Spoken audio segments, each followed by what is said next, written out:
Okay, and we're live. Hello, hello. Thank you for joining us, everybody. It's a great honor to be here, especially with my teacher, Dr. Ghate, and my friend and co-studier, Larry. Um, and today we have a good topic on the first episode of the Method in Madness show. It's going to be a great show, and our topic is there a God?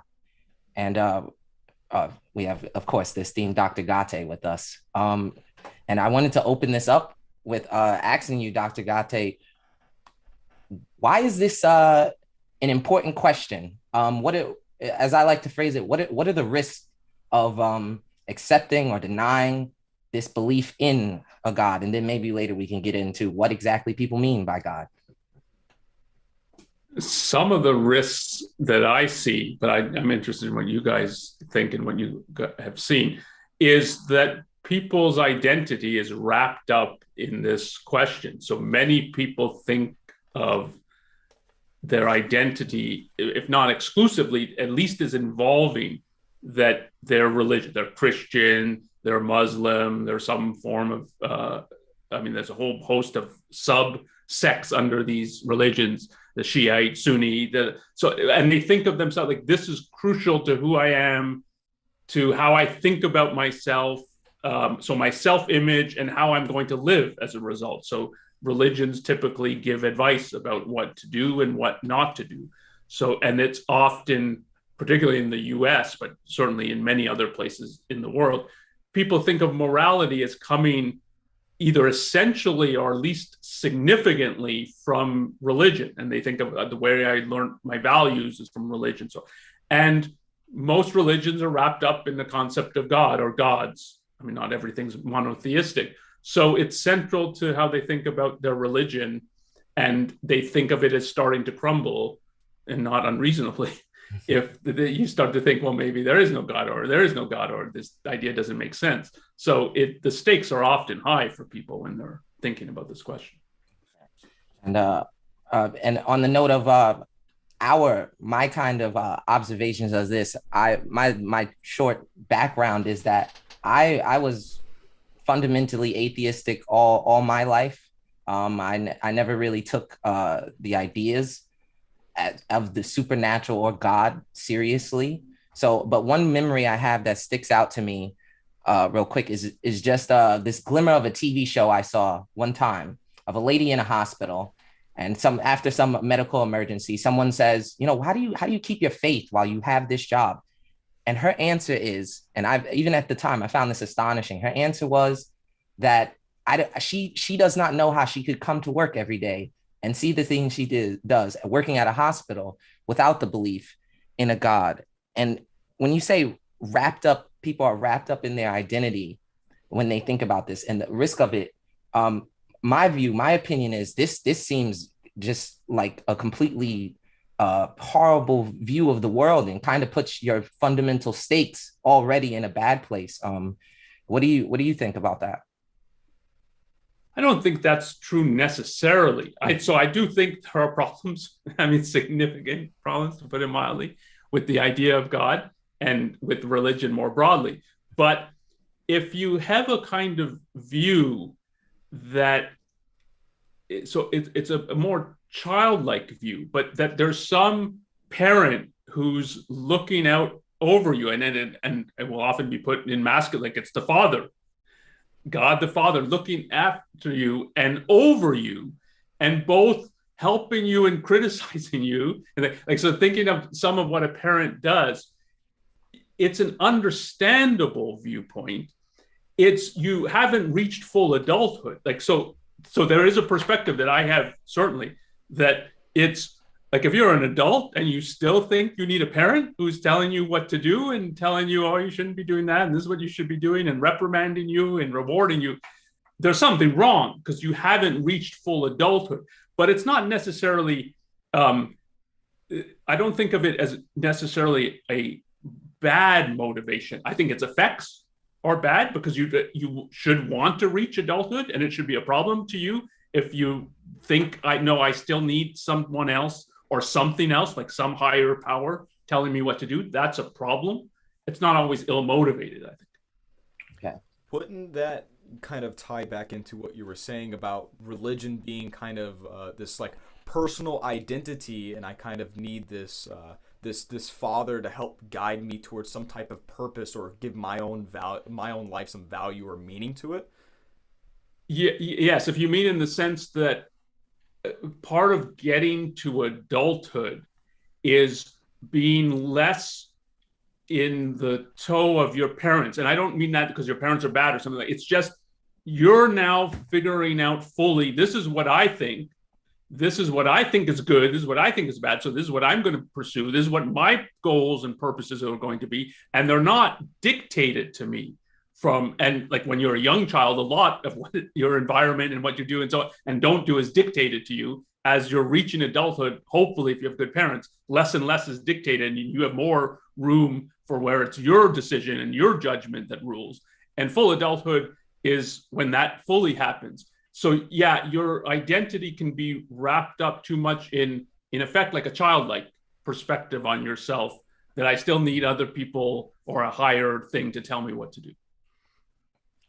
Now, um, some people would jump in here and say, "Oh no, no, guys, these things you're saying, I see some credibility in them, and I could see how you guys have that view, but it's all about how we're thinking about God and His love and His energy, and they'd say we need a good grasp on what God is." And I always see this, especially lately, a lot, that the answer, the true, our world is so crazy right now. The true answer is in finding what God is.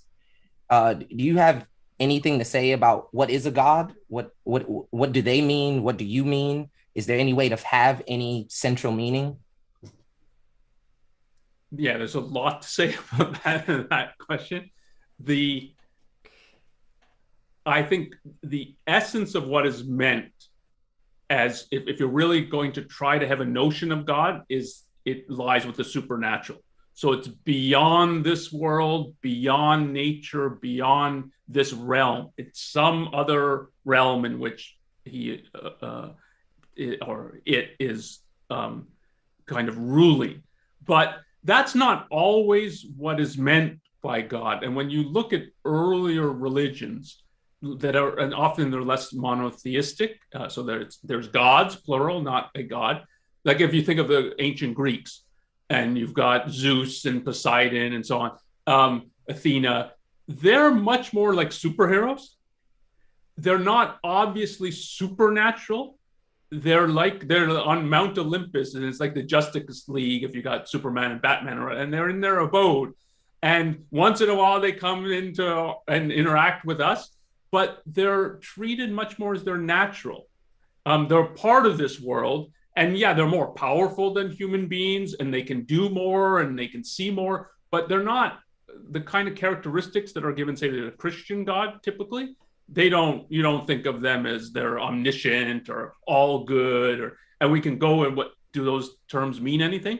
But so you can have a broader notion where then it's just some higher power, natural or supernatural, that in some sense is important to understanding human life and the human predicament. I mean, in the Greek kind of conception, the gods are kind of jackasses often, and interfering and screwing things up. And so, but to understand the human predicament and why there's suffering, for instance, you have to understand, well, we're sort of the playthings of these superior beings that often are doing not so pleasant things to us.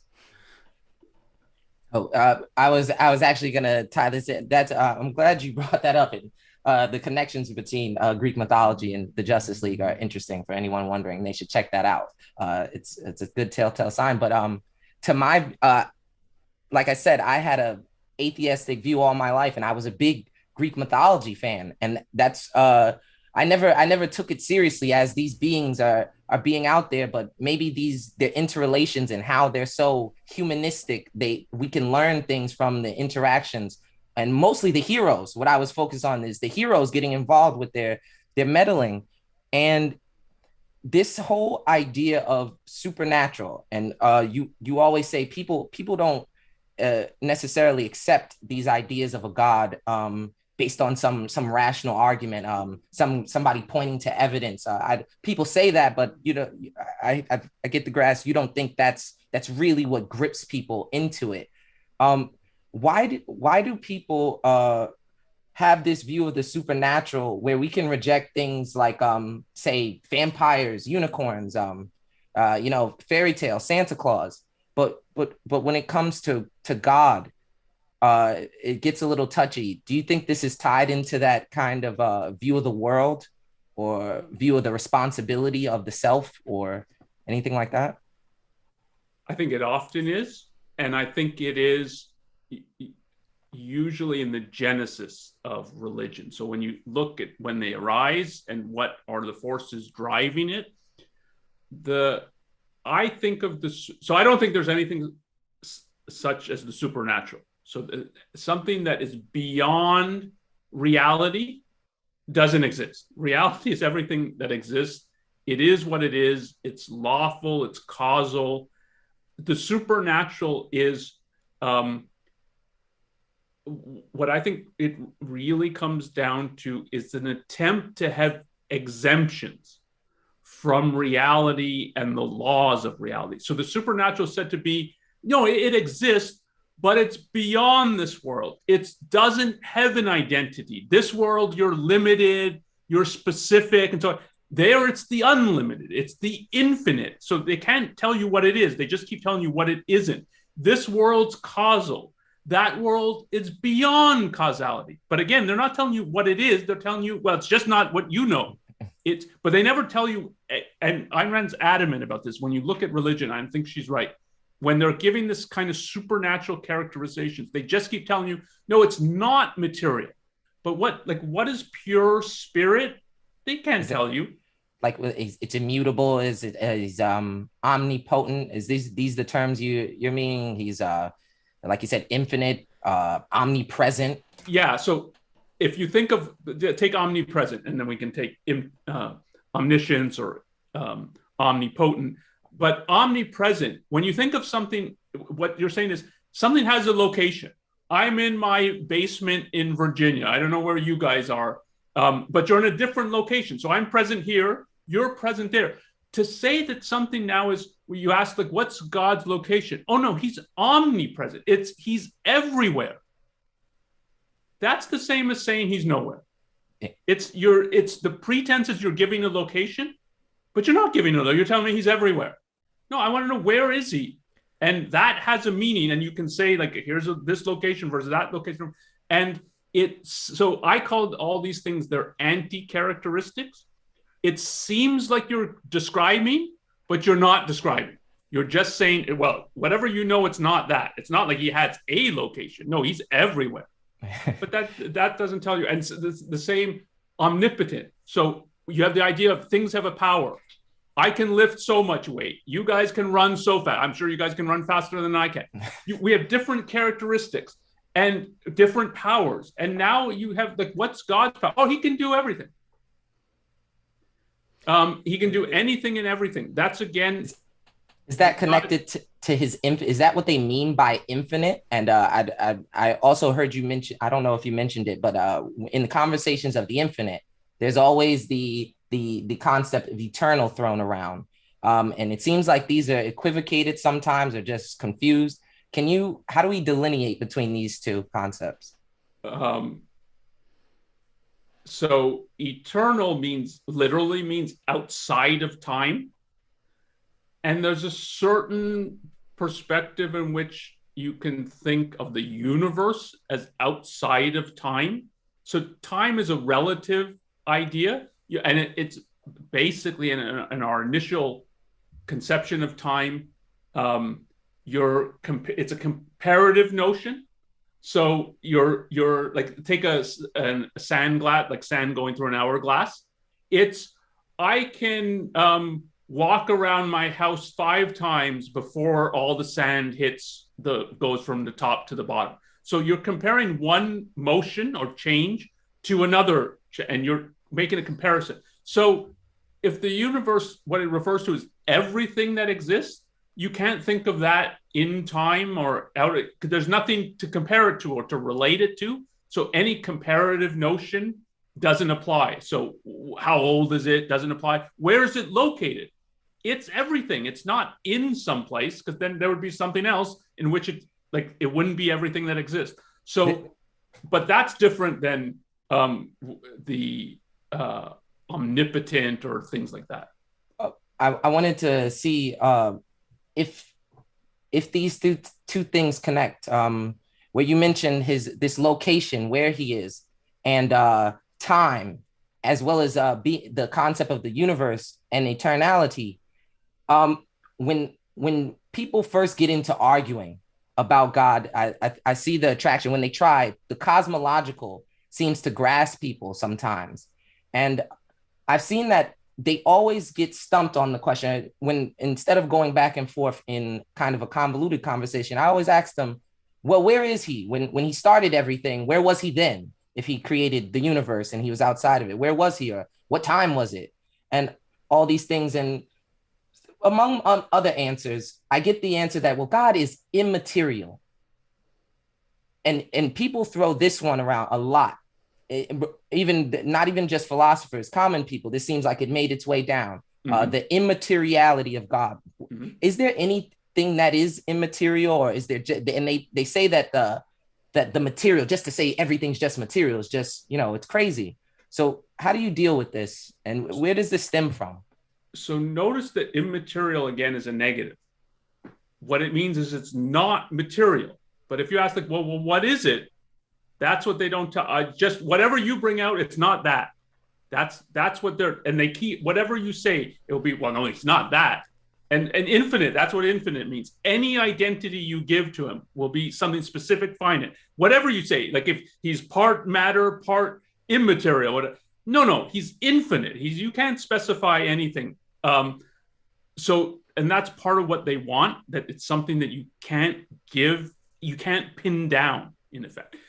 So if you ask, there's a context in which you do distinguish material from something else. You distinguish it from spiritual or pertaining to consciousness or to mind or something like that. Those are different ways that you can put it. But then it's a contrast between two things you know. So if you say, like, my mind is not material, it thinks, I get excited, I get worried, I get angry. These are things I can ascribe to what's going on in my mind. You don't describe this pen I have here as it's angry or it's getting excited. It's a different kind of thing. And so you can contrast that. When we're talking about material things, we're talking about things that have mass, and that's when we're talking about our mind. That's not what we're talking. But now you're giving it something. You're not just saying it's immaterial. You're saying, no, it's a consciousness that thinks, that desires, and so on. So you can have that kind of contrast, but it's not two separate realms, nor is it the idea that there's any kind of tension or so. Everything we know about consciousness, our own as human beings, dogs, cats, whatever, deer, elephants, it depends on the material. It depends on a functioning brain and nervous system. If their brain and nervous system are damaged in certain kinds of ways, they lose consciousness. You go into comas, or you go completely, you're just not there in terms of a mind anymore. And so if immaterial means like it's some kind of opposition to the material, there's no evidence for that. Would the proper view to say that, especially since consciousness is the common one brought up in this conversation, would it be proper to say that, is it a valid statement that consciousness is a product of material interactions? Thus, it doesn't, which doesn't make the immaterial something in another realm or otherworldly. It's in fact of a product of this worldly events and entities. Yeah, it depends what product means.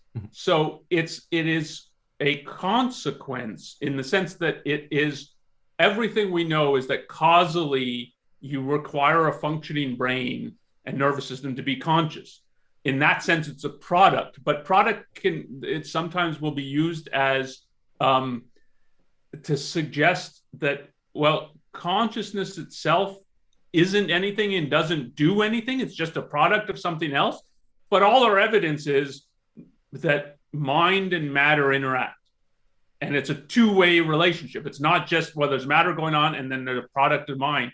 But when you think and I decide, oh, I'm going to go get a cup of coffee, I get it. My body moves through material space. And so and it's not like there's no reason to think that it's not, yeah, my mind and decisions is causing my body and myself to move. So it's a two-way relationship, and product sometimes suggests it's a one-way relationship.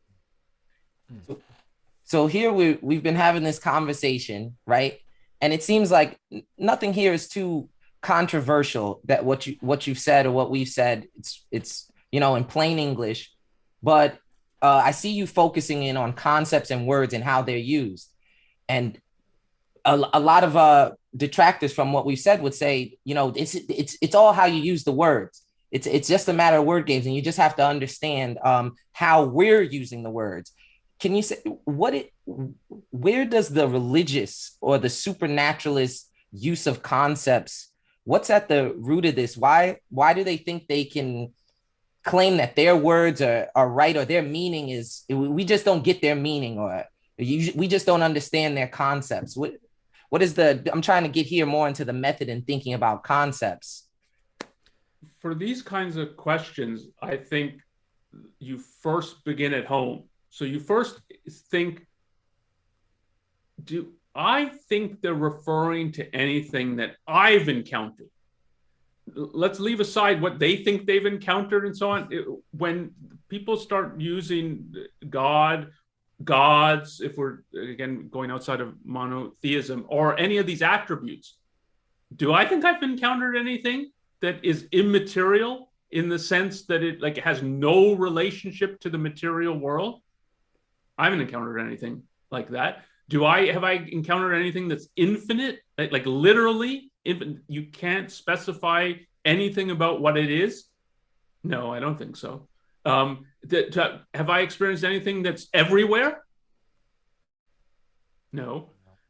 So it's not a linguistic issue. It's what these things are supposedly referring to. And you have to ask yourself in your own mind, when I use these terms, am I referring to anything? What do I think I'm referring to? What do I think I've encountered in the world that these terms help me understand and make sense of and conceptualize and be able to put into words what I observe? And my view is no, none of these things do. And something like so when we're talking about the Greek gods, yeah, if I met somebody like Superman, this might help me conceptualize. But have I met anybody who flies around and said no? So again, what am I referring to when I'm using at most, I'm referring to a product of my imagination. And you can imagine things like Superman and so on. But can I imagine the Christian God? I can't even imagine it. If you take it seriously, can I project he's everywhere and nowhere, he's beyond matter, and I don't know anything of what these mean. And I've had an experience with a religious person and kind of a back and forth in text, and they what they got to is that, well, you need to stop thinking like a philosopher, and you need to start thinking like a theologian. And it what they do is that they have these concepts first, and then they try to find evidence that supports these concepts. And it's kind of like what John Galt says in Atlas Shrugged about morality. We have these moral values. Where do they come from? Well, nobody knows. And that seems what they're trying to do, is that they have the concept and try to justify it instead of deriving the concept from what they observe first. Yeah, I think that is often the case where it is, they've got, as you say, they've got these ideas that they have to defend.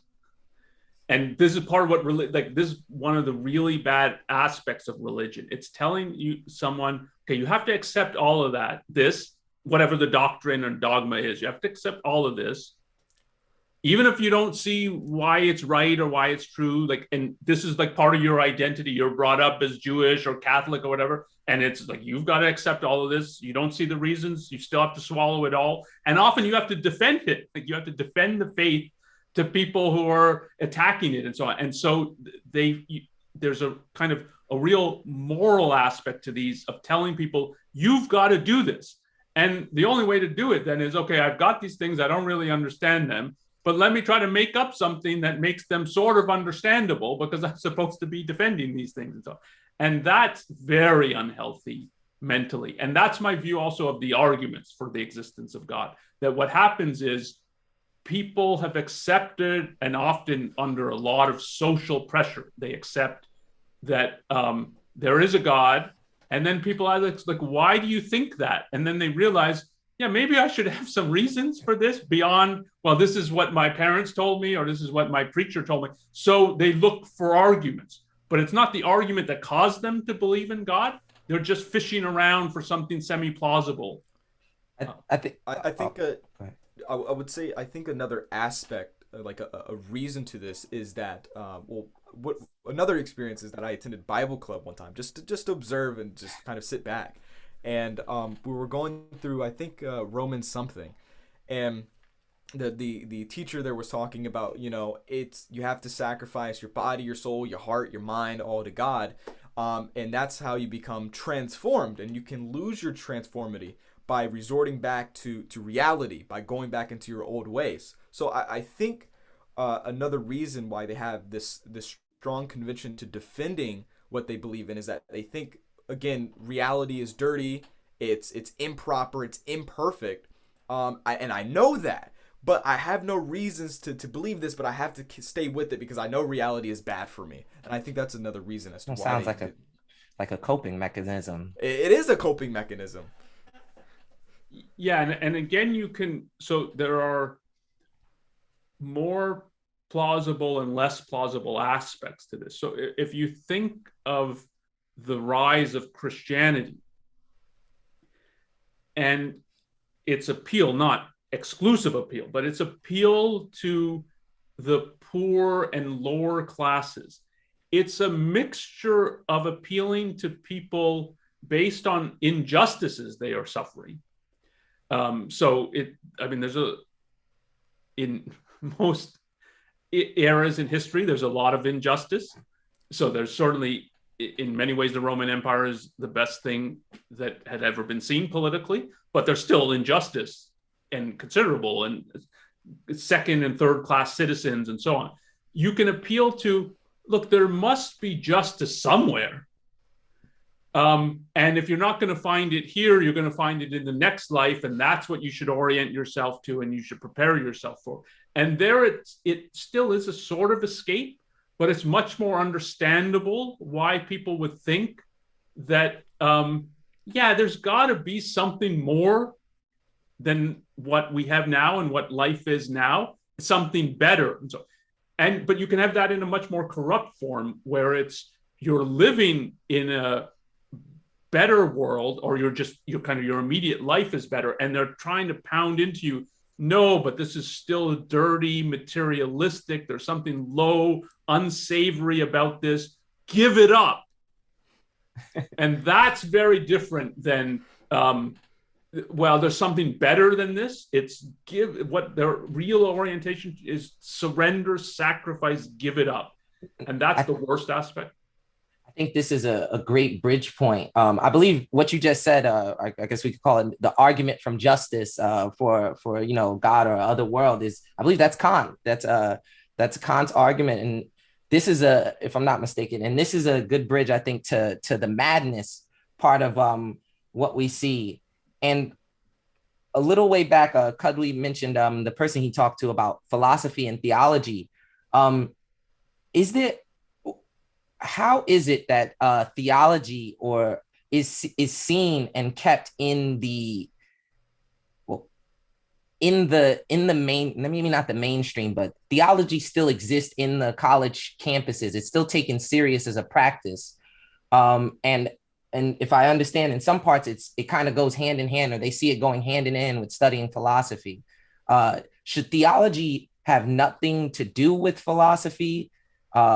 Is there some aspect in which we should be taking theological studies? Does this matter? And more largely, do you think this adds to maybe what we could see as madness today?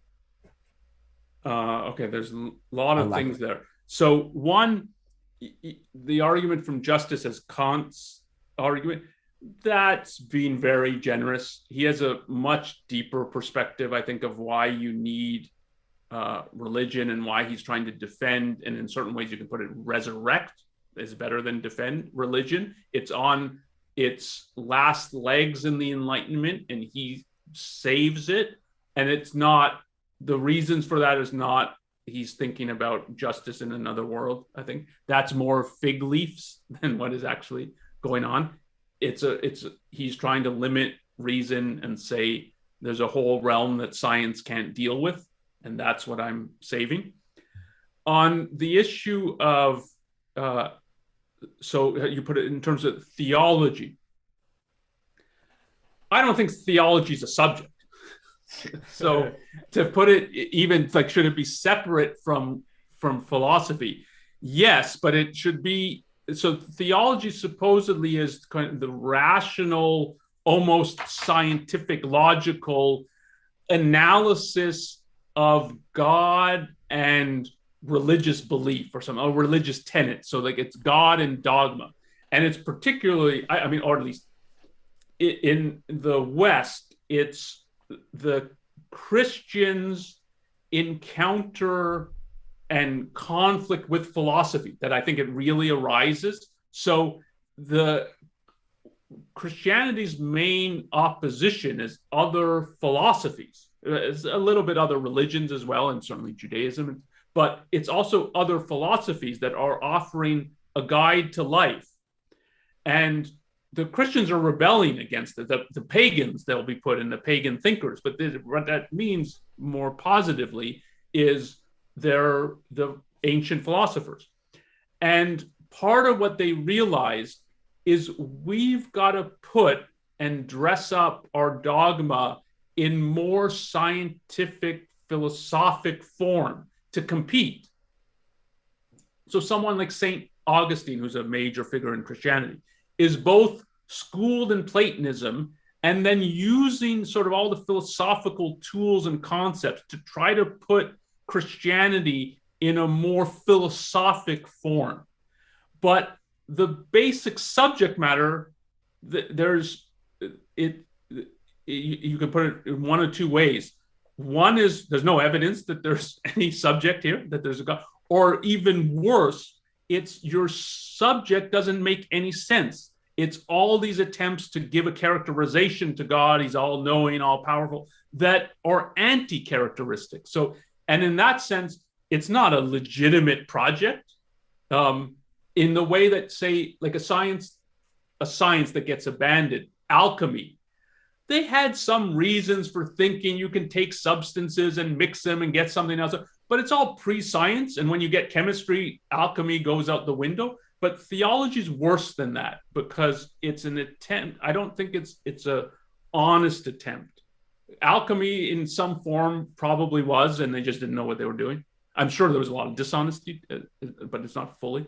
Yeah, for a concrete example, maybe you'd have a deeper memory of it than I would. But I watched a documentary I found out about recently, and I love it, about into the debate over intelligent design and evolution. And I think this goes hand in hand with what you just said. And do you think this is a symptom, which wasn't that long ago for people, if they're wondering? It still exists. It still exists. Yeah. And I found it crazy that it still exists when, even in this documentary, it seemed like towards the end, even the judge was shaky after the evidence was laid out by experts in front of him. So, and I found that shocking too, that after all that, after he dismissed the case, he was still kind of like, evolution still kind of shaky. But do you think this is a symptom of what I'd characterize as madness today? And Kudwi has some other great examples of like current day, supernatural issues that are on people's mind. But it is an example in the sense that it showcases people's inability, and I suspect this is part of what you mean when you find it shocking. People's inability to distinguish science from non-science, or science from pseudoscience. So science from pretending to be scientific. And the intelligent design it's right to think of that similar to theology, in that what it's trying to do is present creationism. That's the old name for it. It's you look at science and evidence and so on, and we say God just created everything, and he created it out of nothing, and that's our viewpoint, and we hold it on faith. And where's our evidence for it? We don't need evidence. We hold it on faith. And that is, well, no, that can't be legitimate. And you can see people saying, well, if that, I'm going on the side of science. So it's a kind of conflict. And to try to get people on the side of science back to their religion, it's, oh, no, we're not creationists. We're about intelligent design. And they give all these things about supposedly evolution can't explain this, and you can't explain an eye through evolution. So, and none of it's true when you look at the actual evolutionary theory and explanations and so on. But it's now dressing it up as, oh no, we've got evidence for a designer and so on, and they don't have any. And so it's a pretense at science, and that's what theology is, a pretense at philosophy. I think this is a great connection too. The whole documentary I saw as a great characterization of what I call the fight to get the arbitrary into the conversation, and that was their whole goal. It wasn't to win, just to get accepted as a science. Could you talk about the method or the concept of the arbitrary and what a role it plays in this whole discussion we're having? So the idea of the arbitrary that objectivism and Ayn Rand make a big deal about, but it's not. So there's a whole theory about the arbitrary and objectivism. But what arbitrary means is you're making a claim or assertion without any argument or evidence. And really what it means in the end is in defiance of the need for argument and evidence. And take my claim seriously as just, I'm trying to reach knowledge and understand things and find out what's true, and you're trying to. And yeah, you use evidence and arguments, and I don't, but treat my claim as on equal footing. It's still science. Yeah, we're both proceeding scientifically. We both want to know. So, and that is, you can't admit that as that's a legitimate process. And part of it, why you can't allow that in, like the first time it happens, you have to say, no, if you don't have any evidence, if you don't have an argument, we're not considering this. It's not part of what we're analyzing. So, and there's nothing to analyze in the end. So part of the arbitrary is the colloquial way of saying what's happening is just making stuff up. And you can keep making stuff up. And if you allow people to make stuff up in an argument, you can't win the argument. You can't, because it'll just make something, and you'll say, well, look, that doesn't make any. So someone gives an arbitrary claim, Colin Powell just died.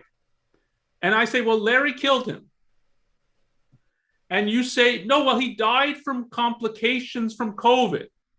Yeah, but it's Larry who gave him COVID. And you can keep responding to that, and I can keep making something else up, and you will never win, and you'll never be able to say, oh yeah, you're wrong about this, because if you allow someone to just make stuff up, they can keep making stuff up, keep making, and that's not what the quest for knowledge looks like. Cudley, can you? I know you had some concretes of some interesting mysticism of the day. Go ahead. So I'll start here. A lot of conservatives like to complain that they'll point to certain studies that there's an increase in atheism in America. But with this increase, it's like it goes back to what Ibis said, long ago, that they're resorting to more of a primitive type of religion, kind of an animistic, not necessarily a god.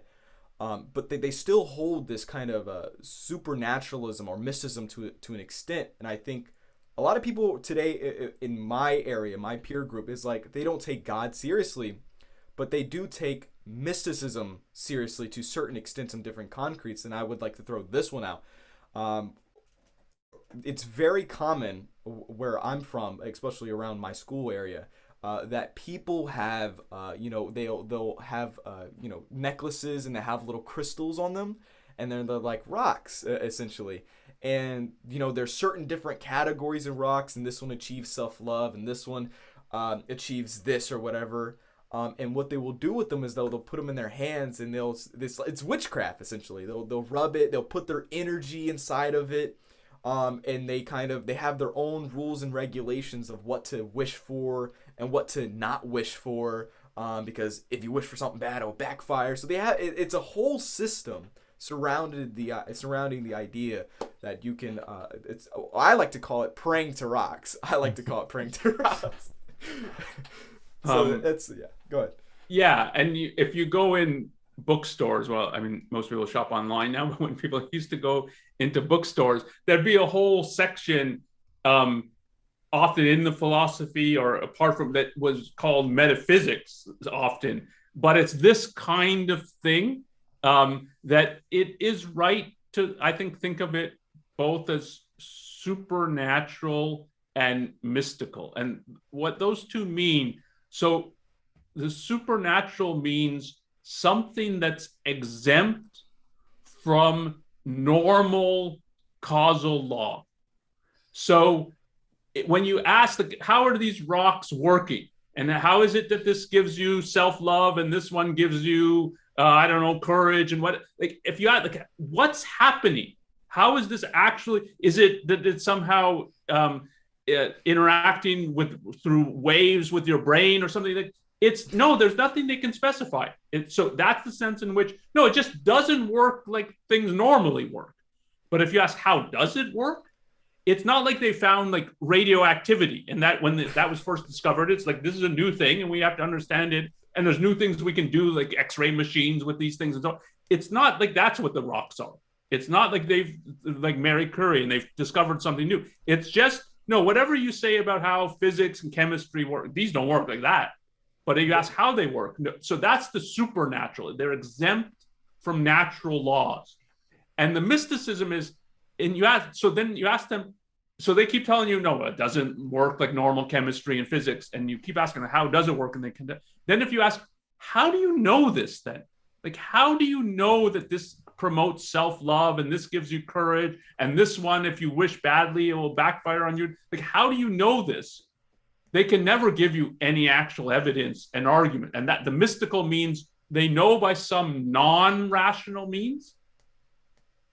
But then again, if you ask, okay, so you're saying you don't have evidence, you don't have an argument, you don't have logic. How do you know it? Well, not by those, but okay, but how do you know it? They again can't tell you.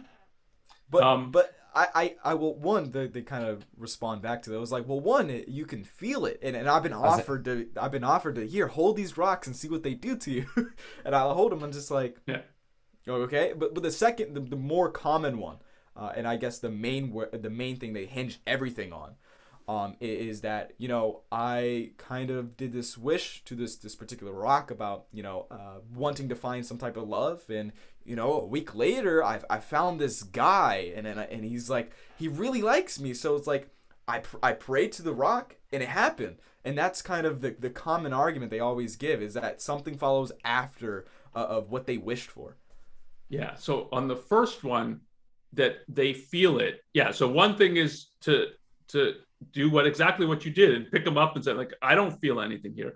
And then to ask them, and it really, like, you can't force a mind to think, but to really ask them in the privacy of their own mind, do you really feel, like, do you really think there's forces here that you feel and that you're experiencing and so on? And I don't think there are. And I think the more honest person, again, take away all the social pressure, and that in the privacy of their own minds, do they think they feel it? No, I think, or at least they can come to reach that stage. On the other kind of thing that you brought up, that's, I mean, all superstitions work like that. And it's again, if one has some training in logic and science, this is an easy error to make, but it's still an error, that it happened, one thing happened after another, therefore it's because the earlier thing that played. I mean, I'm sure it's supposed to be what's the black cat if it walks under your ladder or whatever. And it probably happened that a black cat walked under somebody's ladder and he's painting or whatever and he fell off and the guy died, and then they think, oh, black cats are bad luck. But so it's not that that didn't happen. It's just like, where's the evidence that this was cause and effect? And they don't have evidence that it's cause. Let's knock on wood that somebody doesn't that doesn't actually happen. It's one of my favorite. It's one of my favorites. Knock on wood, and we'll all be okay. Now this may be on a little bit of a darker note, but I think it brings out an interesting question here. Now, Cudley mentioned the rocks, and they call it's basically witchcraft. Now, we're on the UK channel, so I wanted to give a UK concrete. Not too long ago, I think there was this big case, and I think they've been more of them, of ritual witchcraft killings, or some incident where someone suspected of witchcraft or a child suspected of witchcraft, and you know, per the rituals and the traditions, a killing happens. Now, my larger question is, and I want to connect this to something else, that I was watching a lecture and someone made the point that once you accept a other world and a divine ruler, no matter how benevolent, no matter how much you say there's love, you're already saying that this world is decrepit and human beings are lower than. And the reason he brought that up is to kind of push back on people who point out in, say, foreign policy issues or other issues that it's only the bad interpretations of the religion. It's only the bad faith people. These people aren't the good faith people who are taking bad faith into the doctrines. And my larger question is in a sense, once you accept faith, are you on a logical road to accepting anything? Do you open the gates to anything? And is that a right way to think about it? In logic, yes. So what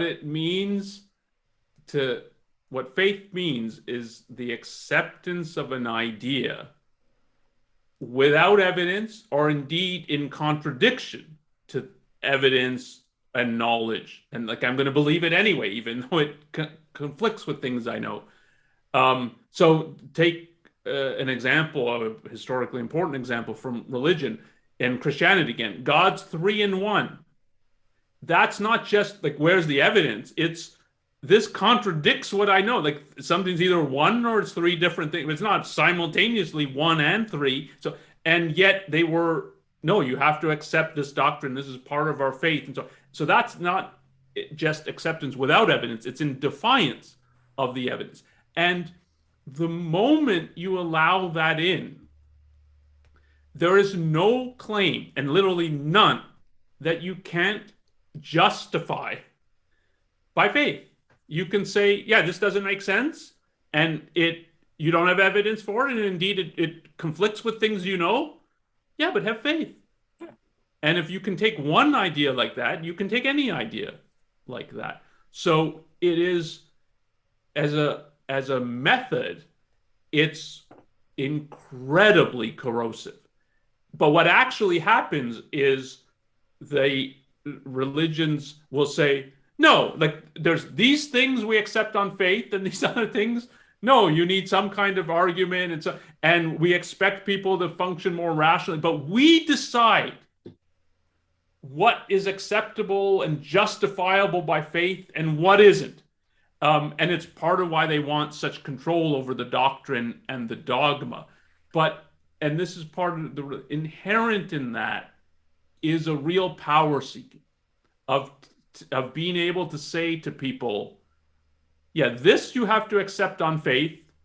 This supersedes your mind, your judgment, the evidence you have, any arguments you have. And we decree that this is beyond your reason, and so on. It's not a very pretty picture of what happens. We're in the home stretch here, so I wanted to ask a question about to that end and the madness aspect of this talk. So what you just said about faith, and the in contradiction to the evidence becomes, really nothing. Evidence means nothing. A lot of people, I want to get into the kind of psychological, if we can, aspects of this. Obviously, you're not a psychologist, but kind of your thoughts on, you know, for all that's happening now, we say there's madness, but also there seems to be a trend towards atheism. But at the same time, we talked about how people find comfort in some ideas of the supernatural, even, in history.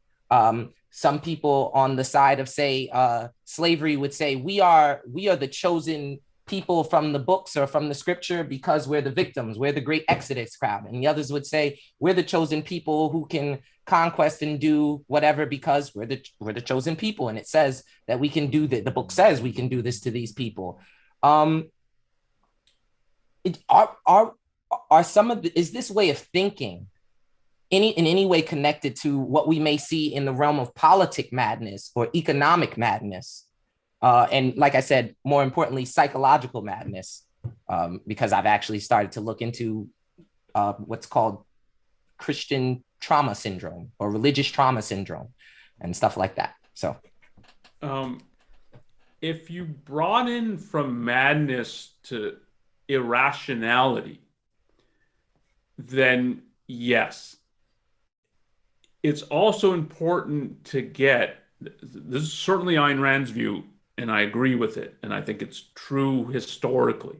So you started off, or part in what you said, Ibis, was that, well, there's more atheism, and there's a trend towards atheism. Atheism is not the same as rational or lack of irrationality or something like that. So all it means is I'm without belief in the conventional view of God or conventional religion.